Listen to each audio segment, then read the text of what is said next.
Bien-aimés dans le Christ, que la grâce de Jésus-Christ notre Seigneur, l'amour de Dieu le Père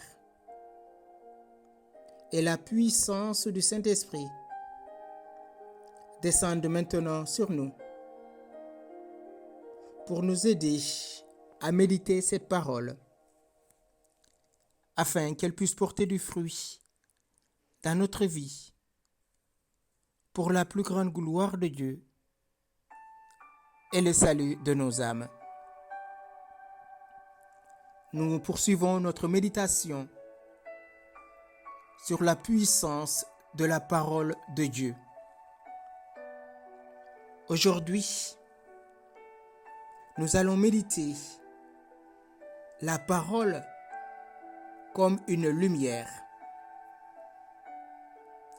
Dans le psaume 119, verset 105, il est dit « Ta parole est une lampe à mes pieds, une lumière sur mon sentier. » Pourquoi une lampe à nos pieds? La lampe sert à éclairer, à dévoiler et à faire prendre conscience de ce qui nous entoure, afin que nous ne tombions pas et que nous puissions voir les dangers qui sont devant nous. Voilà le propre de la lumière. La lumière éclaire. La lumière permet de prendre conscience. La lumière dévoile. La lumière protège et préserve. Quand cette lumière est sur nos pas, elle nous empêche de trébucher. Dans son prologue, Saint Jean nous dit « Le Verbe est la lumière véritable qui vient éclairer tout homme en ce monde. » Jean au chapitre 1, verset 9. Ce Verbe fait chair, c'est Jésus-Christ lui-même. Et Jésus le dira dans l'évangile de Jean au chapitre 8. « Je suis la lumière du monde. Qui me suit ne marche pas dans les ténèbres. » Quand nos pieds sont dans la lumière, nous ne trébuchons pas. C'est grâce à nos pieds qu'on se déplace, qu'on se met en mouvement. Donc, si nos pieds sont dans l'obscurité, si nous marchons dans les ténèbres, nous risquons, frères et sœurs, tôt ou tard de trébucher. En effet, comment savoir quel chemin suivre si le sol sous nos pas est sombre? Mais lorsque nos pieds sont éclairés, notre marche est facilitée et nous pouvons avancer en sécurité sur le chemin tracé. Le sentier à suivre est mis en lumière et toute imperfection ou danger est dévoilé. Tous les obstacles sont connus et sont repérés. Et cette lumière, elle est spirituelle. Si Jésus dit « Je suis la lumière du monde », c'est véritablement lui. Et il va faire de nous des hommes et des femmes de lumière. Vous êtes la lumière du monde. Matthieu chapitre 5. Une ville située sur une montagne peut-elle être cachée? Nous savons que non, frères et sœurs. Aucune ville sur une montagne ne peut être cachée. Si Jésus fait de nous la lumière du monde, si Jésus fait de nous lumière, c'est parce qu'il veut que nous marchions avec lui. Lui, la lumière véritable.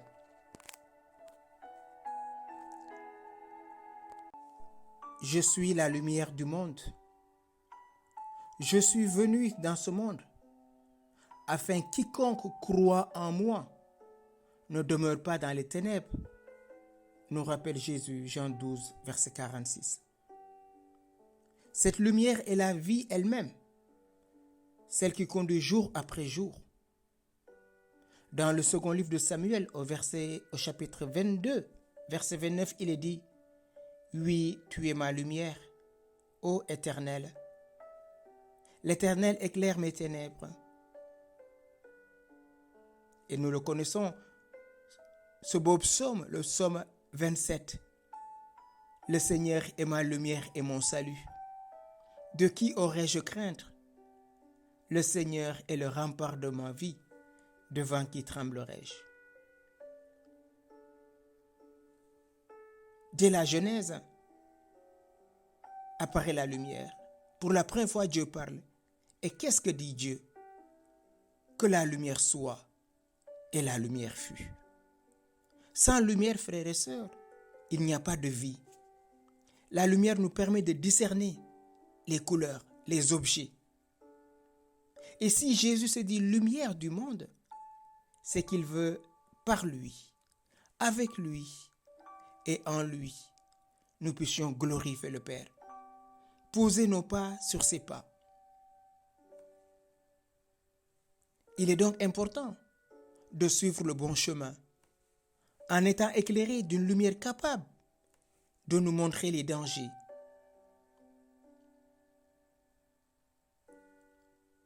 Dans la première épître de Saint Jean au chapitre 1, verset 7, il est dit « Mais si nous marchons dans la lumière, comme il est lui-même dans la lumière, nous sommes mutuellement en communion et le sang de Jésus nous purifie de tout péché. » Oui, frères et sœurs, nous ne pouvons pas dire que nous sommes à Jésus et que nous continuons de marcher dans les ténèbres.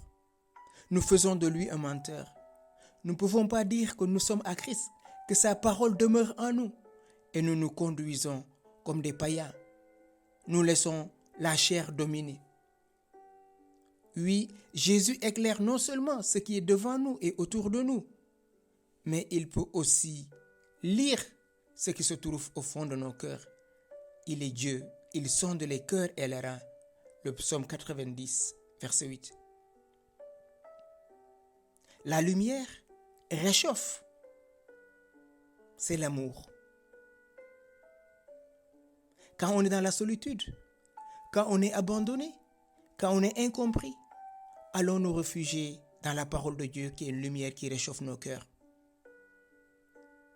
Et c'est là où le Saint-Esprit consolateur vient à travers sa douce lumière apaiser nos cœurs, consoler nos cœurs. La lumière guérit. Car la parole nous dit, l'œil est la lumière du corps. Si ton œil est malade, tout ton corps est dans les ténèbres. Dans le livre des Proverbes, au chapitre 6, verset 23, il est dit, car le précepte est une lampe et l'enseignement une lumière, et les avertissements de la correction sont le chemin de la vie. Ainsi, Jésus-Christ, qui est la parole véritable, fait chair, nous demande de marcher à sa suite. Je t'ai établi pour être la lumière des nations, pour porter le salut jusqu'aux extrémités de la terre. Actes au chapitre 13, verset 47. Oui, chacun de nous, frères et sœurs, est établi pour être la lumière des nations, pour porter le salut jusqu'aux extrémités de la terre. Que cette parole qui est lumière continue d'habiter nos cœurs, continue d'être sur nos lèvres. Que votre lumière luise devant les hommes. Ainsi, en voyant vos bonnes œuvres, ils glorifient votre Père qui est dans les cieux. Matthieu chapitre 5, verset 16. Oui, frères et sœurs, si nous nous disons chrétiens et que nous sommes encore dans les ténèbres, c'est le moment de sortir de notre sommeil. C'est le moment de sortir de la nuit et de laisser cette parole demeurer en nous. Cette parole éclairer nos pas. Parce que nous sommes tous en chemin, sur le chemin de la vie éternelle. Seigneur Jésus, toi la lumière véritable qui vient éclairer tout homme. Tu nous dis, vous êtes la lumière du monde. Aide-nous maintenant à rayonner de 1000 feux.